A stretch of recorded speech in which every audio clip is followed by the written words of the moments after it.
अस्सलाम वालेकुम नाजरीन, गिरदोपेश रजी के साथ। और कल मैंने जो पिशावर धमाके के हवाले से वीडियो की थी और उस वीलॉग में चूँकि उस वक्त तक अभी हलाकतों की तादाद ज़्यादा नहीं हुई थी, सो मैंने 5 अफराद का लिखा कि 5 अफराद हलाक हुए हैं और उनमें से ज़ख्मियों की तादाद बताई थी। और साथ ये भी कहा था कि अब ये वक्त गुजरने के साथ साथ मरने वालों की तादाद में इजाफा हो रहा है। और जहां मैंने ये बताया था, इस दौरान फिर तादाद भी आना शुरू हो गई और उसका मैंने एक स्क्रीनशॉट जो है वो भी उसके ऊपर लगा दिया था कि तादाद उसमें बढ़ना शुरू हो गई थी। और फिर आखिर वक्त तक जाकर ये तादाद जो है ये 56-57 पर रुकी। तो कम और बेश 60 के करीब अफराद जो हैं वो लुकमा अजल बने हैं कल की किलिंग में।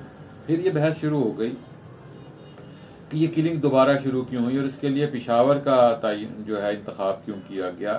उसमें अगरचे क्रिकेट को डालने की भी कोशिश की गई कि ये क्रिकेट मैच का पहला रोज था और पिशावर से इस्लामाबाद का रास्ता 2 घंटे का है और ये क्रिकेट मैच जो है बड़े अरसे के बाद जो ऑस्ट्रेलिया की टीम आई है, ये एक मैसेज उनके लिए है। लेकिन मैं इसको क्रिकेट के हवाले से नहीं देखता, मैं इसे उस किलिंग के हवाले से ही देखता हूँ जिसमें एक कम्युनिटी को और जिसमें अहले तशी को ख़ास तौर पर निशाना बनाया जा रहा है। खा वो बलूचिस्तान में हज़ारा हों, खा वो पिशावर में हों। और फिर ये बहस शुरू हो गई कि इस किलिंग को कि कौन सरपरस्ती कर रहा है, कौन इस किलिंग के पीछे है।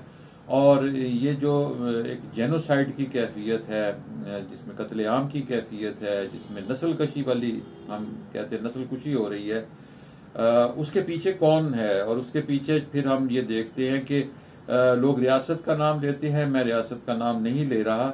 बहस शुरू हुई कि इसके पीछे एक ही सेक्ट है और वो हैं जो तकफीर का नारा लगाते हैं और कुफर का फतवा लगाते हैं और काफिर करार देते हैं और वो सबको काफिर करार देते हैं।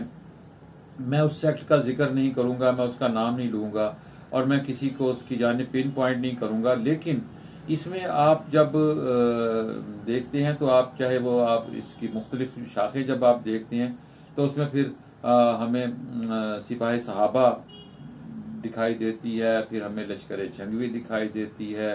लश्कर जंगवी भी सिपाही सहाबा से एक नाराज ग्रुप था जिसने हकनवाज जंगवी ने बनाया।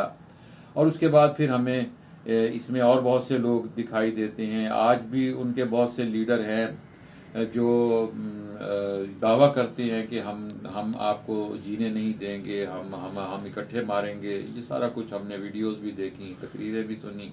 लेकिन आप ये देखते हैं कि जब हम नेशनल एक्शन प्लान की बात करते हैं जो कल से ज़ेरे बहस आया हुआ, तो नेशनल एक्शन प्लान में हम इन ऐसे लोगों के खिलाफ कार्रवाई भी नीम दिली से होती देखते हैं।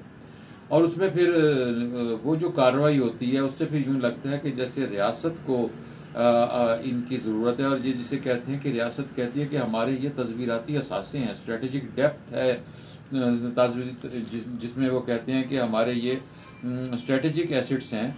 और स्ट्रेटेजिक डेप्थ में जब आप बात करते हैं, तस्वीरात गहराई में जाकर बात करते हैं, तो फिर वो कहते हैं कि हमने इन असासों को कश्मीर के लिए इस्तेमाल किया है, इन असासों ने उनके लिए अफगानिस्तान में काम किया। इनकी ट्रेनिंग भी उनमें से बहुत से लोगों की जो है वो हमारे इदारों ने की। और फिर वहाँ आकर ये सवाल पैदा होता है कि जिन लोगों को उन इदारों ने खुद तैयार किया उनके खिलाफ कार्रवाई कैसे हो। और उनके खिलाफ कार्रवाई के लिए फिर हम ये देखते हैं कि जब दबाव बढ़ता है, जैसे अब हम फैटफ की बात कर रहे हैं कि फैटफ के मामला तेज हो गए। अब फैटफ में पाकिस्तान जो है वो अभी तक ग्रे लिस्ट से नहीं निकल सका और पाकिस्तान अगर इसी कंडीशन में रहता है और ग्रे लिस्ट से निकालने की कोशिश की जा रही है और अगर हमारे ऊपर बहुत सी शराइत आयद हो रही हैं और अगर हम माशी बहरान का शिकार हैं, तो फिर हमें ये भी देखना चाहिए कि इस ग्रे लिस्ट से निकलने के लिए हमने जो शराइत पूरी की हैं, वो कहते हैं जी हमने इतनी शराइत पूरी कर दी और 1-2 शराइत हैं जिनके वजह से हमें इस ग्रे लिस्ट से नहीं निकाला जा रहा।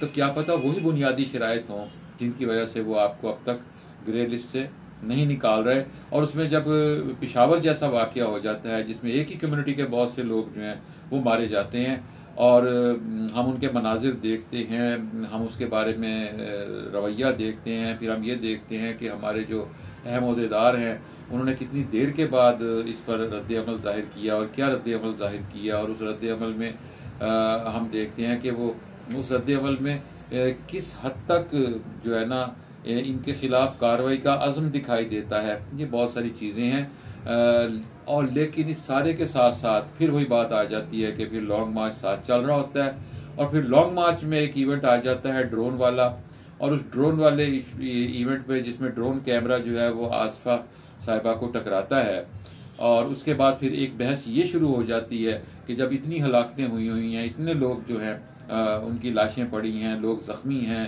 100 से ज़्यादा लोग जख्मी हैं, और तो फिर उसमें एक जो आसफा भुट्टो साहिबा को ड्रोन लगा और उसके नतीजे में वो जख्मी हुई हैं, उसको इतना बढ़ा चढ़ाकर बयान क्यों किया जा रहा है। ये सब कुछ जो है हमारे उस मुआशरे की उस सूरत हाल को जाहिर करता है जिसमें हम बहुत ज़्यादा तकसीम हुए हैं, जिसमें हम ये देख रहे होते हैं किसी की मौत के बाद कि उसे हलाक लिखा गया है, शहीद लिखा गया है या जाँ बहक लिखा गया है।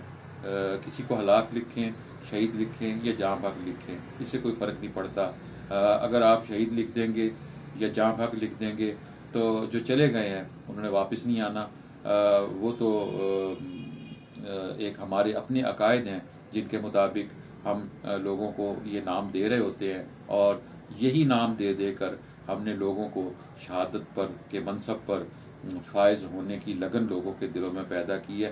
नाज़रीन इकराम, गिरदो पेश रज़ी के साथ इस वीडियो को आप सब्सक्राइब करें, इस चैनल को सब्सक्राइब करें, बेल आइकन को क्लिक करें और मेरी वीडियो पर आपकी जो राय होगी वो मेरे लिए अहम होगी। मैं उसका मुंतज़िर रहूँगा। खुदा हाफ़िज़।